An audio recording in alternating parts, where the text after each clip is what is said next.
To move on, and we're going to talk about a bill that is being considered in the Northern Ireland Assembly today, which is proposing putting a time limit on when women can have an abortion in cases of non-fatal disabilities or abnormality. Now, at the moment, there is no time limit for terminations when there is a substantial risk that a fetus would suffer a severe mental or physical impairment. Now, campaigners have argued the law allows abortions without time limit for conditions such as Down syndrome. We can talk to Lynn Murray in Edinburgh.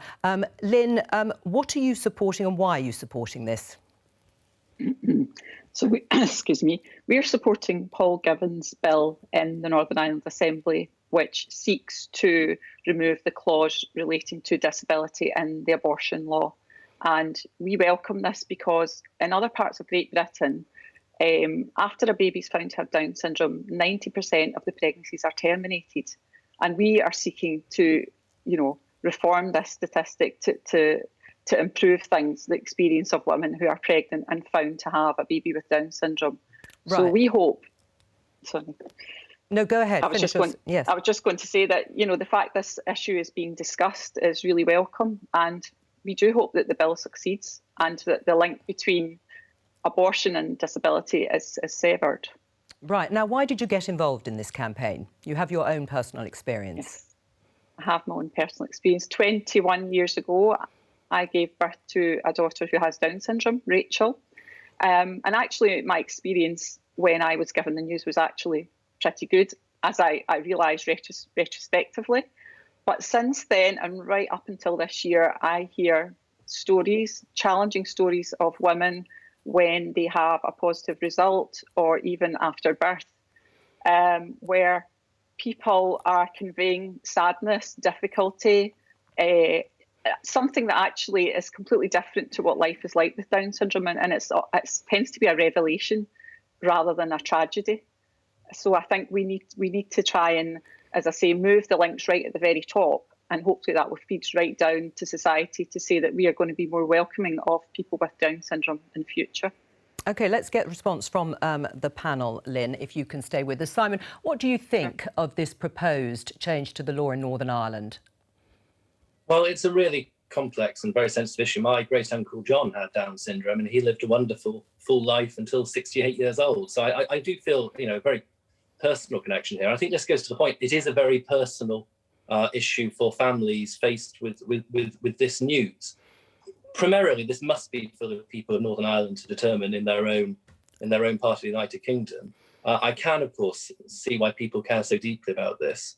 I do believe ultimately the decision on whether or not to have a child, knowing that it is potentially very seriously disabled, is something that should rest with individual families. That would be my personal view.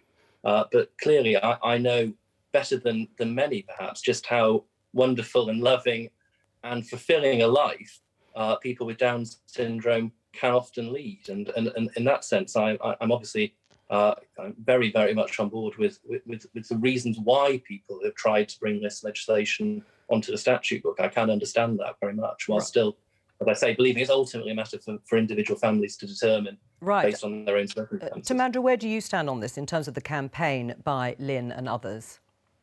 I think it's interesting that she wants to take away the distinction between particular cases where a fetus is likely to have a severe abnormality and others. And I would agree with that, but I would perhaps go the other way and say that having only recently got the right to choose whether to have a termination, women in Northern Ireland should be able to make that choice much later if necessary, because I think the fundamental right of a woman to choose whether she wants to bear and give birth to a child is a very fundamental right. And then from that follows the fact that the reasons that she might have for making that decision to carry it or to have a termination must be up to her alone. And sometimes they might be reasons that other people wouldn't like, but you can't have it both ways. You can't say, well, you can be free to choose except for these choices because we don't think these are good reasons. Either I am free to decide whether I'm going to carry and give birth to a child, or I'm not free to decide that. So I do worry that in trying to make the point that people with Down syndrome are people just like everybody else, and equally valuable to everybody else, that's being used to kind of come in through the back door and try and limit the rights of women in Northern Ireland, which they've only just got. Lynn, can I get you to respond to what you've just heard there?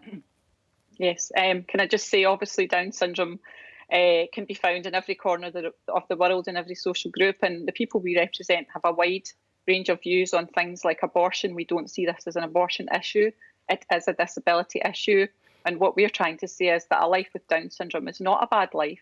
And research has borne that out. You know, Simon obviously has personal experience that speaks to that. But that is exactly what we know to be true. So we're not forcing women to have a bad life. It's actually a good life. And this happens to very much a minority of women. And I think we need to sort of flip the narrative on this, which is why, you know, at the moment there's that kind of promotion of abortion in these pregnancies, and women being repeatedly asked, are you sure about your decision? OK. It's not on.